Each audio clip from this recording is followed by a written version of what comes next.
Begitu sampai di airport, saya lihat pasukan bapak-bapak dari kepolisian lengkap dengan senjata laras panjang.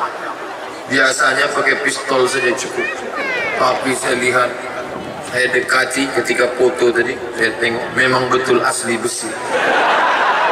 Biasa, hanya Allah saja yang mendapat budi baik, membalas kebaikan mereka.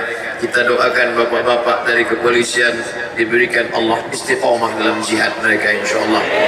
Amin ya rabbal alamin.